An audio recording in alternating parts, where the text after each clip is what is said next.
ಎಲ್ರಿಗೂ ನಮಸ್ಕಾರ. ಪ್ರಿಮಾನು TV Kannada YouTube ಚಾನಲ್ಗೆ ನಿಮ್ಮೆಲ್ರಿಗೂ ಕೂಡ ಸ್ವಾಗತ.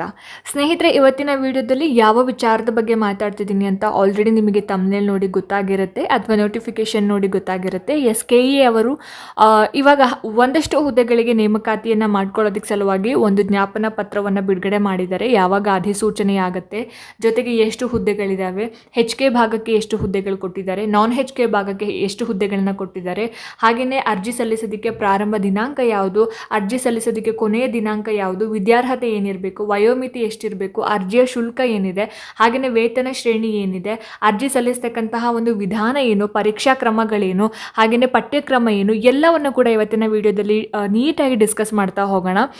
ಸೊ ಯಾರೆಲ್ಲ ಈ ವಿಡಿಯೋನ ನೋಡ್ತಾ ಇದ್ದಾರೆ ಎಲ್ಲೂ ಕೂಡ ಸ್ಕಿಪ್ ಮಾಡದೆ ಪೂರ್ತಿ ವಿಡಿಯೋನ ನೋಡಿ, ಜೊತೆಗೆ ಸಬ್ಸ್ಕ್ರೈಬ್ ಮಾಡ್ಕೊಂಡು ನೋಡೋದನ್ನ ದಯವಿಟ್ಟು ಮರಿಬೇಡಿ ಅಂತ ಹೇಳ್ತಾ, ಸೊ ಜಾಸ್ತಿ ತಡ ಮಾಡೋದು ಬೇಡ, ಬನ್ನಿ ಆದಷ್ಟು ಬೇಗ ಇವತ್ತಿನ ವಿಡಿಯೋನ ಶುರು ಮಾಡ್ತಾ ಹೋಗೋಣ.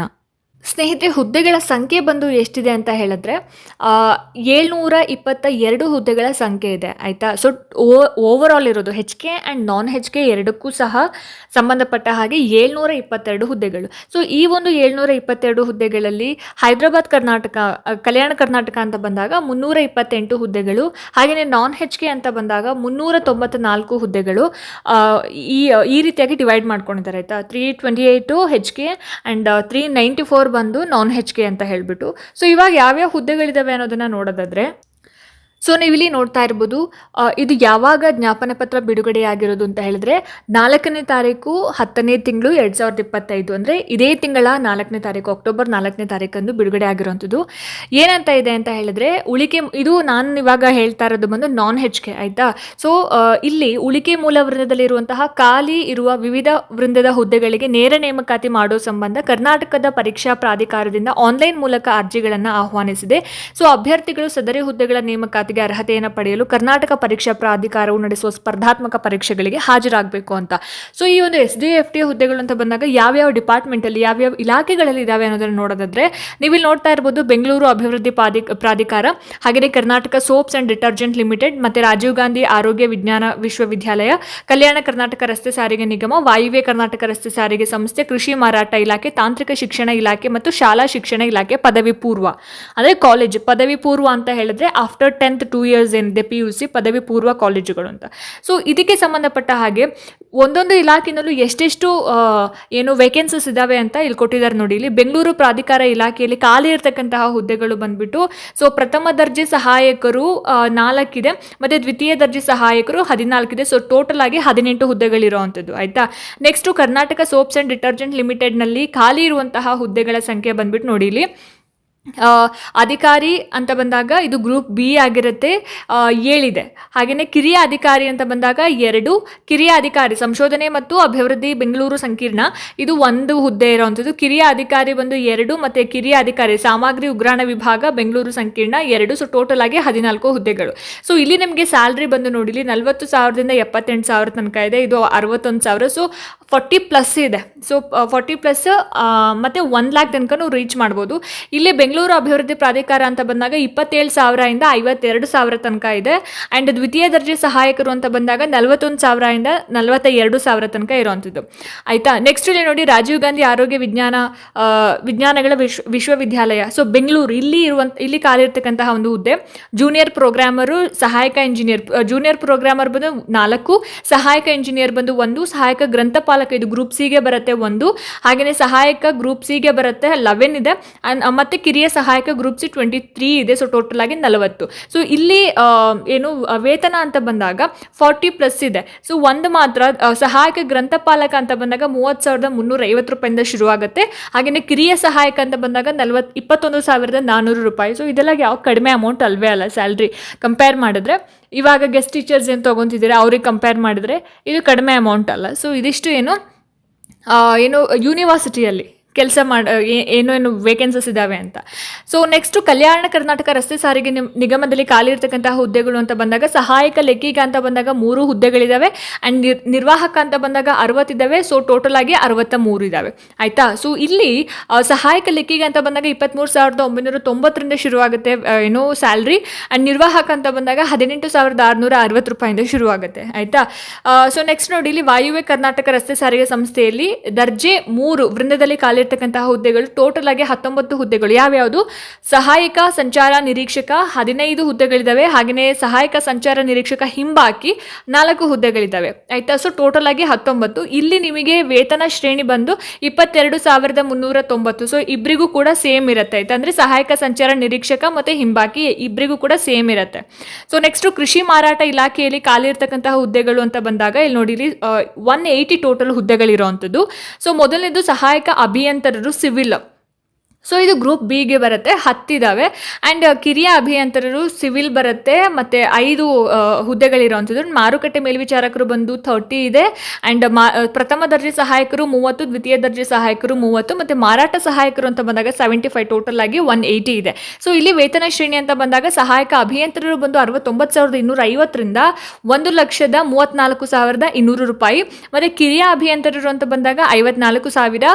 ಮಾರುಕಟ್ಟೆ ಮೇಲ್ವಿಚಾರಕರು ಅಂತ ಬಂದಾಗ 27,000. ಪ್ರಥಮ ದರ್ಜೆ ಸಹಾಯಕರು 44,000. ದ್ವಿತೀಯ ದರ್ಜೆ ಸಹಾಯಕರು ಅಂತ ಬಂದಾಗ 34,000. ಮಾರಾಟ ಸಹಾಯಕರು 34,000. ಸೊ ಇದಿಷ್ಟು ಏನು ಕೃಷಿ ಮಾರಾಟ ಇಲಾಖೆಯಲ್ಲಿ ಖಾಲಿ ಇರತಕ್ಕಂತಹ ಒಂದು ಹುದ್ದೆಗಳ ವಿವರ ಆಗಿರುತ್ತೆ. ಇನ್ನು ತಾಂತ್ರಿಕ ಶಿಕ್ಷಣ ಇಲಾಖೆ ಅಂತ ಬಂದಾಗ ಇಲ್ಲಿ ನಮಗೆ ಟೋಟಲ್ ಆಗಿ 50 ಹುದ್ದೆಗಳು ಖಾಲಿ ಇರುತ್ತೆ. ಇಲ್ಲಿ ಕೇವಲ ಪ್ರಥಮ ದರ್ಜೆ ಸಹಾಯಕರು ಮಾತ್ರ ಖಾಲಿ ಇರುವಂಥದ್ದು ವೇಕೆನ್ಸೀಸ್. ಆಯ್ತಾ? ಸೊ ಇಲ್ಲಿ ವೇತನ ಶ್ರೇಣಿ ಅಂತ ಬಂದಾಗ 44,425 ರೂಪಾಯಿಂದ ಅಪ್ ಟು 83,700 ರೂಪೀಸ್ ತನಕ ವೇತನ ಶ್ರೇಣಿ ಇರುತ್ತೆ. ಸೊ 50 ಹುದ್ದೆಗಳು ಖಾಲಿ ಇರುವಂಥದ್ದು. ಆಯ್ತಾ?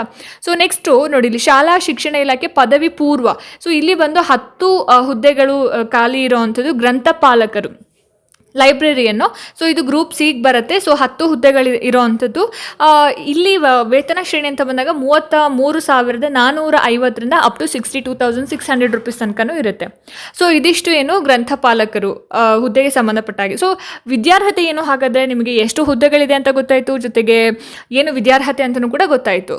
ಸೊ ಇಲ್ಲಿ ನಿಮಗೆ ಪ್ರಥಮ ದರ್ಜೆ ಸಹಾಯಕರು ಅಂತ ಬಂದಾಗ ಕೋರ್ಟ್ ಕ್ಲರ್ಕ್ ಆಗಿರ್ಬೋದು, ಮತ್ತು ರೆವಿನ್ಯೂ ಇನ್ಸ್ಪೆಕ್ಟರ್ ಆಗಿರ್ಬೋದು, ಮತ್ತು ಸಹಾಯಕ ಗ್ರೂಪ್ ಸಿ ಮತ್ತು ಪ್ರಥಮ ದರ್ಜೆ ಸಹಾಯಕರು ಅಂತ ಬಂದಾಗ ಅಭ್ಯರ್ಥಿಯು ಭಾರತದಲ್ಲಿ ಕಾನೂನು ರೀತಿಯ ಸ್ಥಾಪಿಸಲ್ಪಟ್ಟ ವಿಶ್ವವಿದ್ಯಾಲಯದಿಂದ ಪದವಿಯನ್ನು ಹೊಂದಿರಬೇಕು. ಪದವಿ ಅಂತಂದರೆ ಡಿಗ್ರಿ, ನಿಮ್ಮದು ಎನಿ ಡಿಗ್ರಿ ಆಗಿರ್ಬೋದು, BA, BCom, BSc, BBA, BCA ಯಾವುದು ಬೇಕಾದರೂ ಆಗಿರ್ಬೋದು, ಎನಿ ಡಿಗ್ರಿ. ಆಯಿತಾ?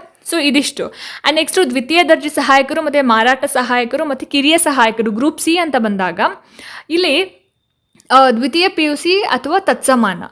ಸೊ ಸೆಕೆಂಡ್ PUC ಆಗಿರಬೇಕು ಅಥವಾ ತತ್ಸಮಾನ. ತತ್ಸಮಾನ ಅಂತ ಹೇಳಿದ್ರೆ CBSE ಮತ್ತು ICSE ಮಂಡಳಿ ನಡೆಸುವಂತಹ ಕ್ಲಾಸ್ 12 ಪರೀಕ್ಷೆ ಆಗಿರುತ್ತೆ. ಆಮೇಲೆ ಬೇರೆ ರಾಜ್ಯ ಸರ್ಕಾರದ ಪರೀಕ್ಷಾ ಮಂಡಳಿಗಳಿಂದ ನಡೆಸ್ತಕ್ಕಂತಹ ಕ್ಲಾಸ್ 12 ಪರೀಕ್ಷೆ, ಮತ್ತು national institute of opening schooling ವತಿಯಿಂದ ನಡೆಸುವಂತಹ ಒಂದು ಉನ್ನತ ಪ್ರೌಢ ಶಿಕ್ಷಣ ಕೋರ್ಸ್ ಅಥವಾ HSC ಅಂತ. ಆ್ಯಂಡ್ 3 ವರ್ಷಗಳ ಡಿಪ್ಲೊಮೊ ಅಥವಾ 2 ವರ್ಷಗಳ ITI ಕೋರ್ಸ್ ಅಥವಾ 2 ವರ್ಷಗಳ ವೃತ್ತಿ ಶಿಕ್ಷಣ ಡಿಪ್ಲೊಮೊ. ಸೊ ಇದಿಷ್ಟು ಏನು ದ್ವಿತೀಯ ದರ್ಜೆ ಸಹಾಯಕರಾಗಿರ್ಬೋದು, ಮಾರಾಟ ಸಹಾಯಕರು ಮತ್ತು ಕಿರಿಯ ಸಹಾಯಕರಿಗೆ. ಆ್ಯಂಡ್ ಸಹಾಯಕ ಸಂಚಾರ ನಿರೀಕ್ಷಕ ಅಂತ ಬಂದಾಗ ಕಲಾ ಅಂದರೆ ಆರ್ಟ್ಸು ಮತ್ತು ಕಾಮರ್ಸು, ಸೈನ್ಸು ಇಲ್ಲಿ PUC ಪರೀಕ್ಷೆಯಲ್ಲಿ ಪ್ರಥಮ ದರ್ಜೆಯಲ್ಲಿ ಉತ್ತೀರ್ಣರಾಗಿರಬೇಕು. ಸೊ ಫಸ್ಟ್ ಕ್ಲಾಸಲ್ಲಿ ಪಾಸ್ ಆಗಿರಬೇಕು. ಫಸ್ಟ್ ಕ್ಲಾಸ್ ಅಂತ ಹೇಳಿದ್ರೆ 60% ಮಾರ್ಕ್ಸ್ ಜೊತೆಗೆ ನೀವು ಪಾಸ್ ಆಗಿರಬೇಕು. ಆಯಿತಾ? ಅಥವಾ 10+2 ಅಂದರೆ 10ನೇ ಕ್ಲಾಸು ಪ್ಲಸ್ಸು 12th PUC 2 ವರ್ಷ PUC. ICSE ಅಥವಾ CBSE ಅಥವಾ ತತ್ಸಮಾನ ವಿದ್ಯಾರ್ಹತೆ ಅಂದರೆ ತಾಂತ್ರಿಕ ಶಿಕ್ಷಣ ಇಲಾಖೆಯಿಂದ 3 ವರ್ಷಗಳನ್ನು ಡಿಪ್ಲೊಮೊ ಕೋರ್ಸ್ ಏನಿರುತ್ತೆ ಅದಾಗಿರಬೇಕು. ಅದಾಗಿದ್ದರೆ ನೀವು ಸಹಾಯಕ ಸಂಚಾರಕ ನಿರೀಕ್ಷಕ ಹುದ್ದೆಗೆ ಅಪ್ಲಿಕೇಶನ್ ಹಾಕ್ಬೋದು. ಆಯಿತಾ? ಆ್ಯಂಡ್ ನಿರ್ವಾಹಕ ಅಂತ ಬಂದಾಗ PUC ನೀವು ಆರ್ಟ್ಸ್, ಕಾಮರ್ಸ್, ಸೈನ್ಸ್ ಯಾವ್ದು ಬೇಕಾದರೂ ಕಾಂಬಿನೇಷನ್ ನೀವು ತೊಗೊಂಡಿರ್ಬೋದು. ಸೊ ಇದರಲ್ಲಿ ನೀವು ಉತ್ತೀರ್ಣರಾಗಿರಬೇಕು. ಅಥವಾ 10+2 ICSE ಅಥವಾ CBSE ಇಲ್ಲಿ ಉತ್ತೀರ್ಣರಾಗಿರಬೇಕು. ಅಥವಾ ತತ್ಸಮಾನ ವಿದ್ಯಾರ್ಹತೆ ಅಂದರೆ ತಾಂತ್ರಿಕ ಶಿಕ್ಷಣ ಇಲಾಖೆಯಿಂದ 3 ವರ್ಷಗಳ ಡಿಪ್ಲೊಮೊದಲ್ಲಿ ಉತ್ತೀರ್ಣರಾಗಿರಬೇಕು. ಇದಿಷ್ಟೇನು ನಿರ್ವಾಹಕ ಹುದ್ದೆಗೆ ಸಂಬಂಧಪಟ್ಟ ಹಾಗೆ ನಿಮಗೆ ಕ್ವಾಲಿಫಿಕೇಷನ್ ಆಗಿರುತ್ತೆ. ಆಯಿತಾ? ಸೊ ಅದ್ರ ಜೊತೆಗೆ ನೋಡಿ, ನಿಗದಿಪಡಿಸಿರುವ ಭೌತಿಕ ಮಾನದಂಡದಂತೆ ಪುರುಷರು ಕನಿಷ್ಠ 160 ಸೆಂಟಿಮೀಟರ್ ಮತ್ತು ಮಹಿಳೆಯರು ಕನಿಷ್ಠ 150 ಸೆಂಟಿಮೀಟರ್ ಎತ್ತರ ಇರಬೇಕಾಗುತ್ತೆ. ಸೊ ಹೈಟ್ ಕೂಡ ಇಲ್ಲಿ ಮ್ಯಾಟರ್ ಆಗುತ್ತೆ. ಆಯಿತಾ? ಆ್ಯಂಡ್ ಸಹಾಯಕ ಲೆಕ್ಕಿಗ ಅಂತ ಬಂದಾಗ ಕಾನೂನು ರೀತಿಯ ಸ್ಥಾಪಿಸಲಾದ ವಿಶ್ವವಿದ್ಯಾಲಯದಿಂದ ವಾಣಿಜ್ಯಶಾಸ್ತ್ರದ 3 ವರ್ಷಗಳ ಬ್ಯಾಚುಲರ್ ಪದವಿ ಹೊಂದಿರತಕ್ಕದ್ದು. ಕಂಪ್ಯೂಟರ್ ಜ್ಞಾನ ಅವಶ್ಯಕ. ಸೊ ವಾಣಿಜ್ಯಶಾಸ್ತ್ರ ಅದರಲ್ಲಿ ನೀವೇನು ಮಾಡಬೇಕು, ಬ್ಯಾಚುಲರ್ ಡಿಗ್ರಿ. ಸೊ ಬ್ಯಾಚುಲರ್ ಡಿಗ್ರಿನ ತೊಗೊಂಡಿರಬೇಕು. ಜೊತೆಗೆ ನಿಮಗೆ ಕಂಪ್ಯೂಟರ್ ನಾಲೆಡ್ಜ್ ಇರಬೇಕು. ಕಂಪ್ಯೂಟರ್ನ ಆಪ್ರೇಟ್ ಮಾಡೋಕ್ಕೆ ಗೊತ್ತಿರಬೇಕು ನಿಮಗೆ. ಸೊ ಸಹಾಯಕ ಲೆಕ್ಕಿಗ ಅಂತ ಬಂದಾಗ ಇಷ್ಟು ಕ್ವಾಲಿಫಿಕೇಷನ್ ಇರುತ್ತೆ. ಆ್ಯಂಡ್ ಅಧಿಕಾರಿ ಲೆಕ್ಕಪತ್ರ ಮಾರುಕಟ್ಟೆ ಅಂತ ಬಂದಾಗ ಎನಿ ಡಿಗ್ರಿ ವಿತ್ MBA ಫಿನಾನ್ಸಲ್ಲೇ ಆಗಿರಬೇಕು, ಅಥವಾ ಎನಿ ಡಿಗ್ರಿ ವಿತ್ ACA ಅಥವಾ AICWA, ಅಥವಾ 5 years ಆ್ಯಂಡ್ ಅದ್ರ ಜೊತೆಗೆ ಅಥವಾ ಅಂತ ಅಲ್ಲ, ಅದಷ್ಟು ಕ್ವಾಲಿಫಿಕೇಷನ್ ಜೊತೆಗೆ ನಿಮಗೆ 5 ವರ್ಷಗಳ ಎಕ್ಸ್ಪೀರಿಯನ್ಸ್ ಯಾವುದರಲ್ಲಿ ಅಂದರೆ at the level of junior officer ಹುದ್ದೆಗೆ ಸಂಬಂಧಪಟ್ಟ ಹಾಗೆ ನಿಮಗೆ 5 ವರ್ಷಗಳ ಅನುಭವ ಇರಬೇಕು. ಸೊ ಅಂಥವರು ಈ ಹುದ್ದೆಗೆ ನೀವು ಅಪ್ಲಿಕೇಶನ್ ಹಾಕ್ಬೋದು. ಆ್ಯಂಡ್ ನೆಕ್ಸ್ಟ್ ನೋಡಿ, ಇಲ್ಲಿ ಕಿರಿಯ ಅಧಿಕಾರಿ QAD ಆ್ಯಂಡ್ ಕಿರಿಯ ಅಧಿಕಾರಿ R&D ಅಂತ ಇದೆ. ಇದಕ್ಕೆ MSc ಕೆಮಿಸ್ಟ್ರಿ ನೀವು ಮಾಡಿತ್ತು ಅಂತಂದರೆ ನೀವು ಅಪ್ಲಿಕೇಶನ್ ಹಾಕ್ಬೋದು, ಆಯಿತಾ.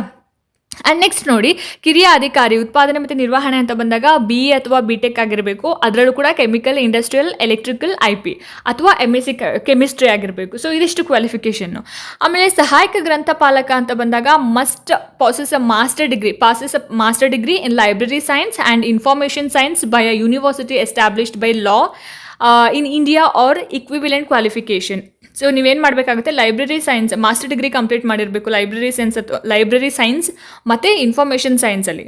ಸೊ ಇನ್ನು ನೆಕ್ಸ್ಟ್ ನೋಡಿ, ಇಲ್ಲಿ ಯಾವ ರೀತಿಯಾದಂತಹ ಒಂದು ಏಜ್ ಲಿಮಿಟ್ ಇರಬೇಕು, ಗರಿಷ್ಠ ವಯೋಮಿತಿ ಎಷ್ಟು ಅಂತ. ಸಾಮಾನ್ಯ ಅರ್ಹತೆ ಅಭ್ಯರ್ಥಿಗಳಿಗೆ 38 years ಆ್ಯಂಡ್ ಪ್ರವರ್ಗ 2A 2B 3A 3B ಅಭ್ಯರ್ಥಿಗಳಿಗೆ 41 ವರ್ಷ ಇರುತ್ತೆ, 41 ವರ್ಷ. ಆ್ಯಂಡ್ ಪರಿಶಿಷ್ಟ ಜಾತಿ ಪರಿಶಿಷ್ಟ ಪಂಗಡ ಪ್ರವರ್ಗ 1 ಅಭ್ಯರ್ಥಿಗಳಿಗೆ 43 ವರ್ಷಗಳ ಒಂದು ಗರಿಷ್ಠ ವಯೋಮಿತಿ ಇರುತ್ತೆ. ಅಂದರೆ 43 years 41 years 38 yearsನವ್ರು ನೀವು ಏನು ಮಾಡ್ಬೋದು, ಅಪ್ಲಿಕೇಶನ್ನ ಹಾಕ್ಬೋದು, ಆಯಿತಾ.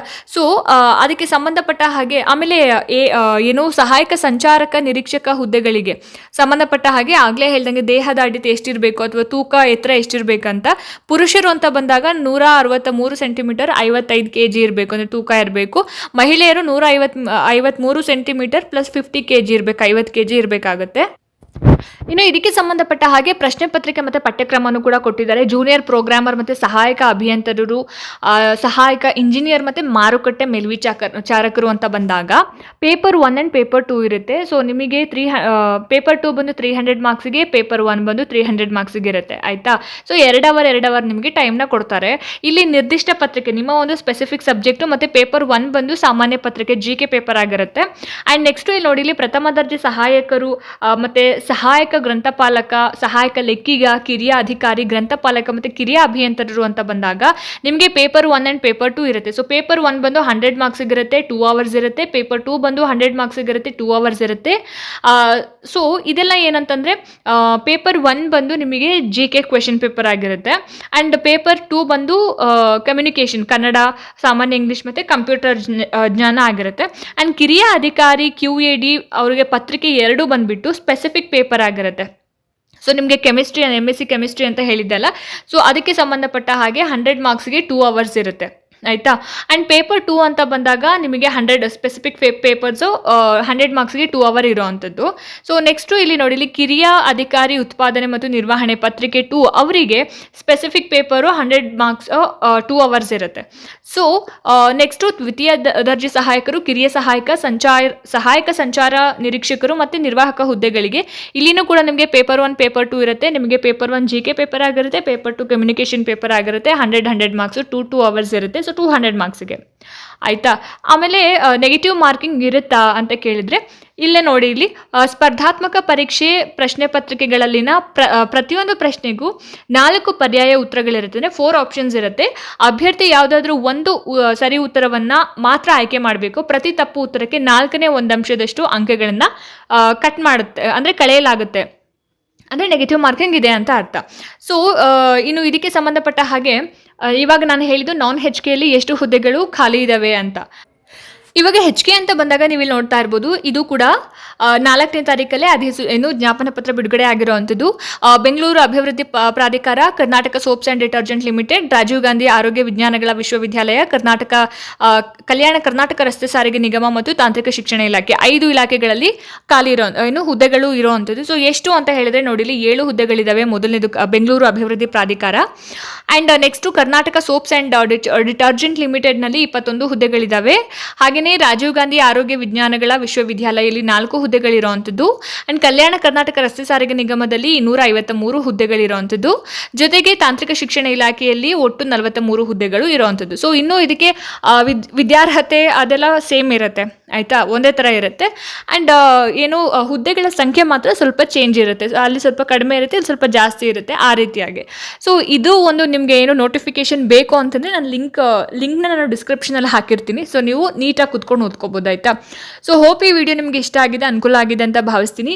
ಇಷ್ಟ ಆಯಿತು ಅಂತಂದರೆ ದಯವಿಟ್ಟು ಲೈಕ್ ಮಾಡಿ, ಶೇರ್ ಮಾಡಿ, ಹಾಗೆ ನಿಮ್ಮ ಅನಿಸಿಕೆ ಅಭಿಪ್ರಾಯಗಳೇನೇ ಇದ್ರೂ ಕೂಡ ನನಗೆ ಕಮೆಂಟ್ ಸೆಕ್ಷನಲ್ಲಿ ತಿಳಿಸಿ ಅಂತ ಹೇಳ್ತಾ, ಇದೇ ರೀತಿ ಹೆಚ್ಚಿನ ವೀಡಿಯೋಸ್ಗಳಿಗೋಸ್ಕರ ನಿರಂತರವಾಗಿ ನನ್ನ ಚಾನಲನ್ನು ನೋಡ್ತಾ ಇರಿ. ಮುಂದಿನ ವೀಡಿಯೋಸ್ಗಳಲ್ಲಿ ನಾನು ನಿಮಗೆ ಸಿಗ್ತೀನಿ. ಅಲ್ಲಿ ತನಕ ಎಲ್ರಿಗೂ ನಮಸ್ಕಾರ.